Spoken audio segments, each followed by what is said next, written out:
सभी को सादर नमस्ते। स्वागत है आपका लर्निंग एंड इनोवेशन चैनल में। और मित्रों, आज हम बात करेंगे ये सब जीरो का जो टेम्परेचर कंट्रोलर है, काफ़ी पॉपुलर है मार्केट में। सबसे ज़्यादा बिकने वाला आज के समय में यही है। इससे आपका एसी हो गया, फ़ैन हो गया, या हीटर्स हो गए, एमिशन हीटर हो गया, या चिलर हो गया, बहुत सारी चीज़ों को आप कंट्रोल कर सकते हो। तो उसमें इस तरह के जो बहुत सारे इसके मॉडल आते हैं और सभी मॉडलों की लगभग एक जैसी ही सेटिंग होती है। थोड़ा बहुत इनमें चेंजेस है, बाकी सर्किट डायग्राम वगैरह में इन पे कुछ चेंजेस आ जाते हैं। और बाकी सब कुछ आप एक को अगर सीख गई तो सारे आप सभी सेटिंग आप कर लेते हो। ये इसके सर्किट डायग्राम होते हैं अलग अलग मॉडल के, जैसे SZ7510 हो गया, 7529 हो गया, 1520, 25, बहुत सारे इसके मॉडल आते हैं अलग अलग एज ए रिले कंट्रोलर जो भी हैं। अभी मैं आपको इसका मॉडल जो है SZ7510P दिखा लेता हूँ। इसमें देखिए क्या होता है कि इसको 220 वोल्ट की सप्लाई से ही ऑपरेट किया जाता है, इससे कम सप्लाई इसमें चलती नहीं है। इसका जो कॉमन पॉइंट है, इसको आप वोल्टेज फ्री भी रख सकते हो, पोटेंशियल फ्री हो सकता है, या आप इसमें 110 वोल्ट AC या 220 24 वोल्ट से कितनी भी आप इसमें सप्लाई दे सकते हो। 250 वोल्ट इसका मैक्सिमम रहता है।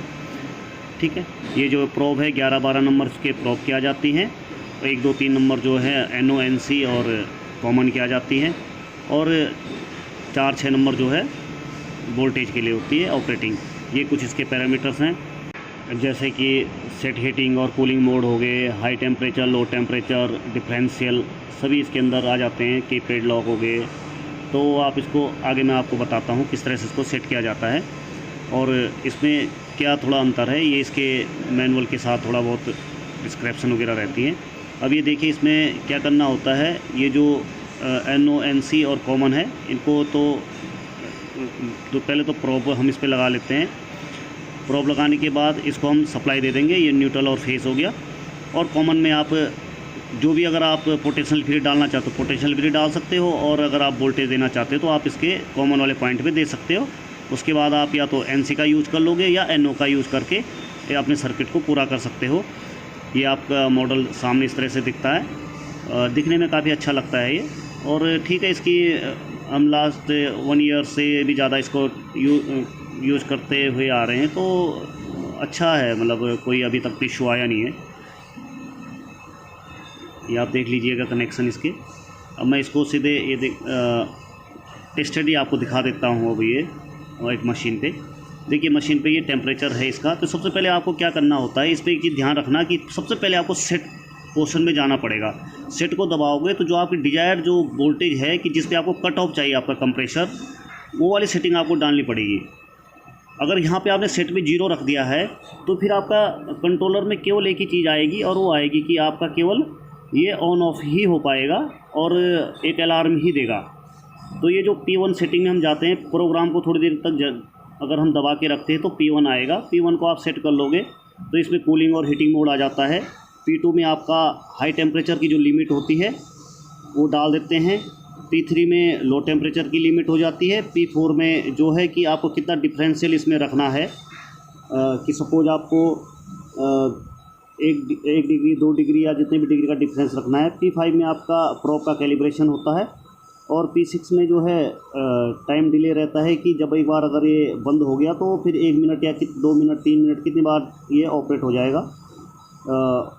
वैसे इसमें PLP जो है कीपैड लॉक का है। P1 जो है कंप्रेसर रिले का स्टेटस प्रोब का रहता है, जिसको मोस्टली अब 2 ही सेट करके रखते हैं।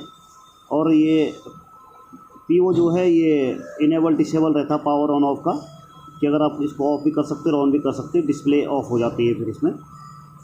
ठीक है, जब सारी सेटिंग आप कर लोगे तो इसमें एक EP आता है, इंड ऑफ प्रोग्राम। तो इसको इंटर करोगे तो आप इस पर इंड ऑफ प्रोग्राम पे चले जाओगे। तो आपको 2 चीज़ों का बड़ा ध्यान इसमें रखना होता है। एक तो जो ध्यान रखना पड़ेगा वो रखना पड़ेगा इसमें P2 का हाई टेम्परेचर आपकी लिमिट क्या है, और एक सेट का। अगर आपने सेट पे 0 करा रहेगा तो आपका ये P2 काम नहीं करता है।